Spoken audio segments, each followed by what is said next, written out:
His first State of the Union address since taking office last year. And the president's message to the nation comes at a time when the U.S. is dealing with rising inflation, the coronavirus pandemic, and how to handle the Russian invasion of Ukraine.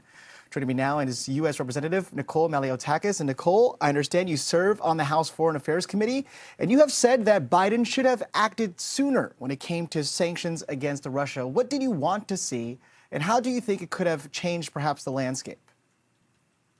Well, over a month ago, I and many members of the Foreign Affairs Committee suggested to the president that they implement sanctions immediately because we felt that what we were trying to accomplish was to deter Putin from actually invading. Once you saw the military buildup, and particularly once you saw he had the intelligence, he was warning Ukraine and warning the world that Russia was going to invade.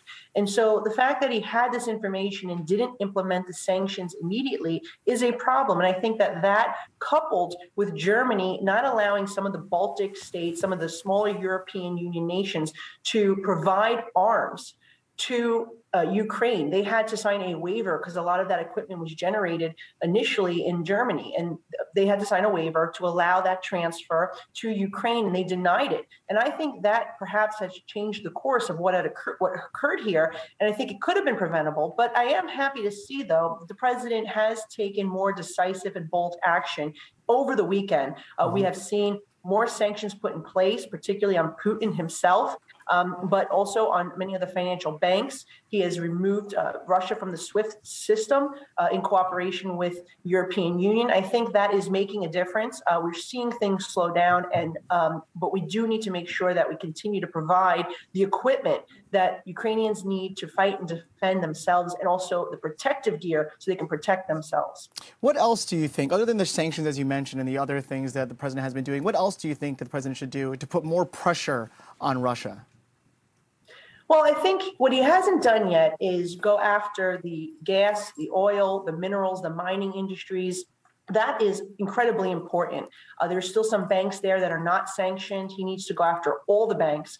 But I also think that providing the equipment that Ukraine needs to continue to protect its capital and its country are incredibly important. I think one other thing that we must learn here in the United States is that Europe right now is vulnerable to Putin and Russia because they rely on them for their energy. 40% of the natural gas that Europe uses comes from Russia. And so this is part of a result of those who wanted to move down the path of renewable energy. Now, don't get me mistaken, I do support clean energy and renewable energy, but I also support diversification. You cannot have these things and exclude and stop and cancel our traditional energy sources like gas and petroleum and fossil fuels. So we need to diversify in this country. We need to become energy independent in this country. And the fact that we're still importing barrels today from Russia, I think, is not a good thing. We should be stopping that immediately and ramping up energy production domestically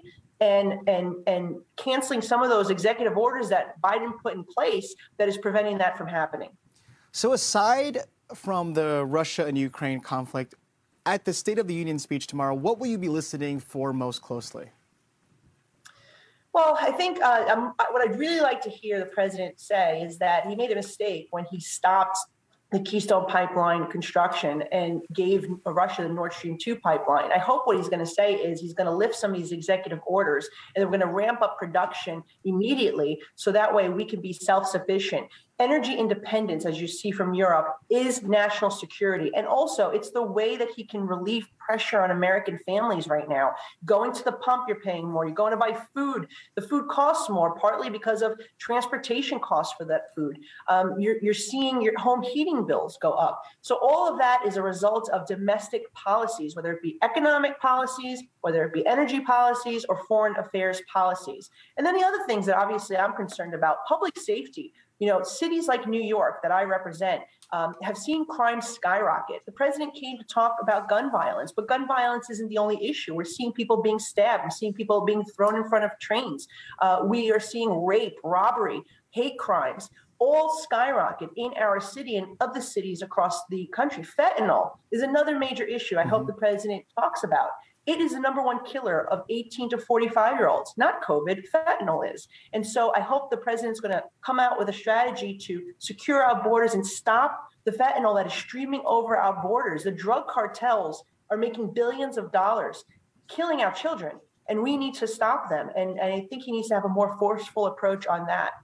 All right, and finally, to bring things home quite literally here, New York State's school mask mandate ends Wednesday, and New York City Mayor Adams, he indicated the city will do the same next Monday. So how do you feel about this, and how should the city deal with COVID-19 moving forward?